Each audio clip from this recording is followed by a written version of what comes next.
উপলক্ষে বনোৱা হৈছে আৰু লগতে যিটো বৰ্তমান এটা মেছেজ দিব ওলাইছোঁ হাতী মানুহৰ যিটো সংঘাত। তো স্বাগতম সকলোকে আজিৰ ভিডিঅ'টোলৈ।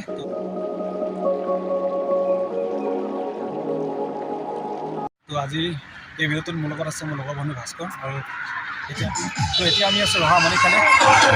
তো এইফালে দেখিছে পিকনিকৰ গাড়ী পাৰ হৈ গৈছে, যিটো এটা পিকনিকৰ সময়, গতিকে পিকনিক পূৰা গৈ আছে আৰু ৰহামণি ফালে বৰ ধুনীয়া আহি ভেলাঘৰবিলাক বনায়। তো এইবাৰো তেওঁলোকে বনাইছে। এতিয়াও প্ৰায় মাঘৰ বিহুলৈ কেইদিনমান বাকী আছে আৰু কেইদিনমান বাকী থকা অৱস্থাত তেওঁলোকে এটা ধুনীয়া ভেলাঘৰ ইতিমধ্যে তৈয়াৰ কৰি লৈছে, তৈয়াৰ কৰি উঠিছে আৰু এতিয়াও মাঘৰ বিহুলৈ কেইদিনমান বাকী আছে আৰু মাঘৰ বিহুলৈ কেইদিনমান বাকী থকা আগতে এটা ধুনীয়া ভেলাঘৰ ইয়াত প্ৰস্তুত কৰি তুলিছে। তো গোটেই ভেলাঘৰটো আজি ভিডিঅ'টো দেখা পাব কেনেকুৱা কি ভেলাঘৰ। গতিকে সন্মুখত ওচৰতে আছে, কেমেৰাটো বেক কৰি দিয়াৰ লগে লগে আপোনালোকে ভেলাঘৰটো দেখাই পাব। গতিকে বাইপাছৰ কাষতে আছে আমি এতিয়া। তো বাইপাছৰ কাষৰ পৰা আপোনালোকে চাব, বাইপাছৰ কাষৰ পৰা দেখা পাব ভেলাঘৰটো। তো ওচৰলৈ গৈ পেলাই দেখুৱাম, ভিডিঅ'টো চাই থাকক, গোটেইখিনি গম পাই যাব। তো আপোনালোকে দেখা পাইছে চাগে ভেলাঘৰটো এইটোৱে। তো ৰহামণি ফালে তো প্ৰত্যেক বছৰে তেওঁলোকে নতুন আইডিয়া লৈ পেলাই ভেলাঘৰবিলাক বনায়। তো এইবাৰো চাওক এটা নতুন আইডিয়া লৈ পেলাই তেওঁলোকে ভেলাঘৰটো বনাইছে। চ' আঁতৰ পৰা দেখা পোৱা গৈছে দুফালে দুটা হাতী, গোটেইখিনি বস্তু ভালকৈ দেখা পাম। তো ব'লক ওচৰলৈ গৈ পেলাই দেখুৱাই আছোঁ গোটেই ভেলাঘৰটো। তো চাওক ওচৰৰ পৰা ভেলাঘৰটো কিমান ধুনীয়া দেখা পোৱা গৈছে। এতিয়া যিহেতু সন্ধিয়া হৈ অহাৰ লগে লগে ধৰি লওক পোহৰটো অকণ কমি আহিছে, তো সেইকাৰণে ভালকৈ হয়তো মোবাইলৰ কেমেৰাত ভালকৈ স্পষ্ট চাগে দেখাব নাই আপোনালোকে, কিন্তু চাওক কি ধুনীয়াকৈ বনাইছে। তো এই ভেলাঘৰ বনোৱাৰ আঁৰত যিকেইজন মানুহ থাকে বা যিজন মেইন মানুহ যাৰ আইডিয়াত এই ভেলাঘৰটো বনোৱা হয়, চ' তেওঁলোকক ইয়াতে লগ পালোঁ আৰু তেওঁলোকক লগ পাই পেলাই তেওঁলোকৰ পৰা জানিব বিচাৰিম কিছুমান কথা যে কেনেকুৱা ধৰণৰ কি ধৰণৰ তেওঁলোকৰ প্ৰচেষ্টাত তো এই ভেলাঘৰটো তেওঁলোকে নিৰ্মাণ কৰি দিয়ে প্ৰত্যেক বছৰে। যোৱা বছৰ তেওঁলোকে বনাইছিলে ভেকচিনৰ ওপৰত ভেলাঘৰটো যাৰ প্ৰচেষ্টাত বা যাৰ আইডিয়াত ভেলাঘৰটো ইতিমধ্যে সম্পূৰ্ণ হৈ উঠিছে। তো তেওঁক আমি লগ পালোঁ ইয়াতে আৰু তেওঁ হৈছে ভগৱান সেনাপতি, তেওঁৰ নামটো হৈছে ভগৱান সেনাপতি। তো তেওঁক আমি ইয়াতে লগ পালোঁ। তো আপুনি এই ভেলাঘৰটো কিমান দিনৰ পৰা বনাই আছে? ডিচেম্বৰৰ প্ৰথম সপ্তাহৰ পৰা আৰু জানুৱাৰী প্ৰথম সপ্তাহ শেষ হৈছে, মানে সম্পূৰ্ণ একমাহ। তো প্ৰত্যেক বছৰে ধৰি লওক এনেকুৱা ধৰণৰ ভেলাঘৰ বনাই থকা হয়। তো নতুন কিছুমান আইডিয়া লৈ পেলাই। তো কিমান বছৰ দি পেলাই বনাই আছে? 11 চনৰ পৰাই 12 চনৰ তো মানে 12 বছৰ হৈছে। 12 বছৰ এতিয়া এই জেগাটোত বনাই থাকে। চ' এই আইডিয়াটো যে পাই ধৰি লওক যে এনেকুৱা এই বছৰ এনেকুৱা এটা ঢালিঘৰ বনাম বুলি কয়, এই আইডিয়াটো ক'ৰ পৰা আহে আপুনি? এতিয়াতো মোৰ নিজৰ মাজৰ পৰাই আহে, নিজে কৰিবলৈ কৰোঁ। এবছৰ আগতে এইটো ভাবি লওঁ। এবছৰ আগত বুলি নহয়, যেতিয়া বোলে আৰু 2 মাহ আছে তেতিয়া ভেলাঘৰ বনাব লাগিব যিহেতু, গতিকে আগতীয়াকৈ এইটো চিন্তা কৰি কামত লাগি যাওঁ।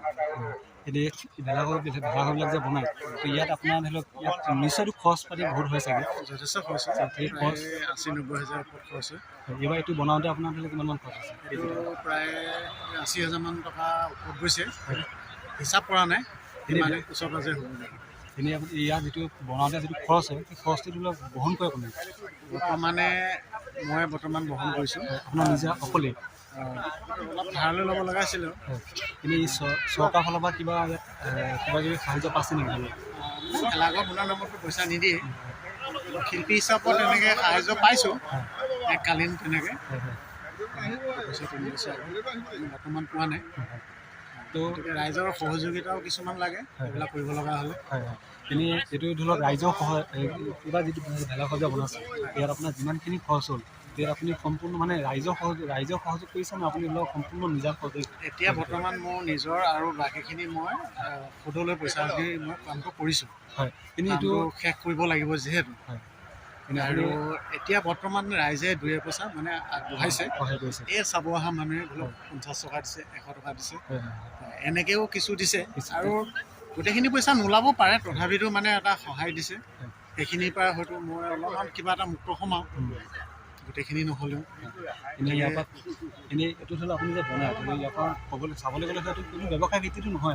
ধৰি লওক আপোনাৰ আমাৰ যিটো ধৰি লওক বিহু মানে বিহু সেইটো কাৰণে ধৰি লওক এইটো বনোৱা আছে। বিহু উপলক্ষে বনোৱা হৈছে আৰু লগতে যিটো বৰ্তমান এটা মেছেজ দিব ওলাইছোঁ হাতী মানুহৰ যিটো সংঘাত, বিশেষকৈ কলগছৰ ওপৰত এই বস্তুটো বনোৱা হৈছে যে কলগছ ৰুলে যাতে হাতীৰ খাদ্য একমাত্ৰ। গতিকে পাহাৰ অঞ্চলত যিবিলাক মানুহৰ মাজত যিটো সন্ত্ৰাস হৈছে, হাতী নামি আহিছে, এতিয়াতো কেৱল খাদ্যৰ কাৰণেই হৈছে। সেইটো এটা বাৰ্তা দিব ওলাইছোঁ যাতে অধিক পৰিমাণে খাদ্য যোগান ধৰক চৰকাৰে, নহ'লে বা আমি ৰাইজেও মিলি পেলাই এই কামটো কৰিব ওলাইছোঁ। এতিয়াও ধৰি লওক হাতীটো এতিয়া পাহাৰ বাদত মানে আপোনাৰ ভৈয়াম অঞ্চললৈকো নামি আহিছে হাতীবিলাক, মানে প্লেইন জেগাবিলাকো হাতী নামি আহিছে, য'ত হাতী আৰু মানুহৰ মাজত সংঘাত হৈছে। কেৱল খাদ্যৰ কাৰণেই হৈছে, খাদ্যৰ কাৰণে হৈছে, আৰু গছ বন কাটি পেলাই ইতিমধ্যে নাইকিয়া কৰি দিছে মানুহবিলাকে, যাৰ ফলত মানুহৰ হাতীবিলাক ধৰি লওক মানুহ থকা জেগালৈকে নামি আহিছে।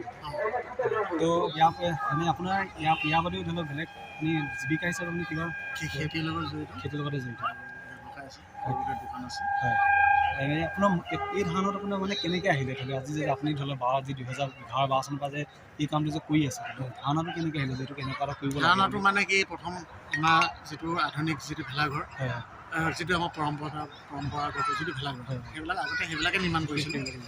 তাৰপিছত সেই চিন্তাটো আহিল যে এটা আধুনিক ষ্টাইলত কৰা যায়। প্ৰথম বৰ্ষত মানে টাইটানিক ৰংঘৰ, তাৰপিছত টাইটানিক চাব আহিছিলোঁ, ডিমা, তাৰপিছত ইগল, গড়, তাৰপিছত প্ৰকৃতি সুৰক্ষা, তাৰপিছত যোৱাবাৰ কৰোণা, আৰু এইবাৰ ধৰি লওক হাতী মানুহৰ সংঘাত। তেনেকৈ আহি আছে চিন্তাটো। প্ৰত্যেক বছৰ যে আপুনি যে বনায়, চ' নিজা খৰচতে বনায় বুলি কওক? নিজা বুলিও নহয়, আচলতে মই নিজা কৰোঁ যেতিয়া কোনো ফালৰ পৰা সহায় নাপাওঁ, নিজা কৰোঁ। আৰু কেতিয়াবা কোনোবা সমিতি গঠন হয়, সমিতিয়ে সহায় কৰে। তাৰপিছত তেনেকুৱা বিশেষ কিছুমান ব্যক্তি আছে, তেওঁলোকৰ পৰা মই সহায় পাওঁ। আৰু নাপালেও মই নিজাববীয়া যিটো এইবাৰ যিটো কাৰোবাৰ পৰা পোৱা নাই, এইবাৰ নিজে মই আগবাঢ়িছোঁ। যোৱা বছৰ ঠিক তেনেকৈ নিজে আগবাঢ়িছোঁ, কিন্তু 2-4 ব্যক্তি দিছে, শেহতীয়াকৈ দিয়ে। এতিয়া ঠিক তেনেকৈ ৰাইজৰ পৰা 2-পইচা বৰঙণি উঠি আছে। ঠিক আছে, তেনেকৈ ধৰি লওক এইটো কিমান দিনলৈকে ৰখা হ'ব? মাঘৰ বিহুৰ পিছত? মাঘৰ বিহুৰ প্ৰায় গোটেই মাঘৰ মাহটো মাঘৰ মাহটো পিছত এতিয়া মানে হেৰিকে ধুলি দিয়ে নে জ্বলাই দিয়া? খুলি দিয়ে, জ্বলাই দিয়া নহয় আমি, কাৰণ এটা হেৰি এটা আছে যে, মেছেজ এটা আছে যে। ঠিকে আছে বাৰু, তেতিয়াহ'লে গতিকে ভাল লাগিলে আপোনাৰ লগ পাই পেলাই। আগতে ধৰি লওক চাব আহোঁ, ধৰি লওক কোনে বনাই ধৰি লওক আকৌ দেখা পোৱা নাছিলোঁ, আজি ইয়াতে আহি পেলাই আপোনাৰ লগো পালোঁ, ভালো লাগিলে। তো চাওক কি ধুনীয়াকৈ বনাইছে ভেলাঘৰটো, আৰু ভেলাঘৰটোৰ যোগেদি এটাই মানে মেছেজ দিব বিচাৰিছে, এটাই তেওঁ বাৰ্তা দিব বিচাৰিছে যে বৰ্তমান যিটো হাতী মানুহৰ সংঘাত, যিটো আমি প্ৰায় আজিকালি টিভিত দেখা পাওঁ, বা হাতীবিলাক মানুহৰ জেগালৈ গুচি আহে, মানুহ বসবাস কৰা জেগালৈ গুচি আহে, তাত খাদ্য বিচাৰি পেলাই। আৰু সেইকাৰণে সেই বাৰ্তাটো দিবৰ কাৰণে তেওঁ ধুনীয়াকৈ বনাইছে, দেখিছে। তো এইফালে এটা হাতী ধুনীয়াকৈ এটা হাতী নৰাই দি পেলাই বনাইছে, তো এইফালে এটা হাতী ধুনীয়াকৈ নৰাই দি পেলাই বনাইছে, আৰু মাজত এজনী মানুহে ধুনীয়াকৈ কলগছ ৰুই আছে এটা মানুহে। তো ইয়াৰ চাৰিওফালে তলতো ধুনীয়াকৈ দিছে কলগছবিলাক ৰুই দিছে, কাৰণ হাতী যিহেতু খাদ্য কলগছেই, গতিকে কলগছ ৰুলেই হাতী মানুহৰ যিটো সংঘাত, সেই সংঘাতটো চাগে নাইকিয়া হ'ব, সেই বাৰ্তাটো দিবৰ কাৰণে চেষ্টা কৰিছে।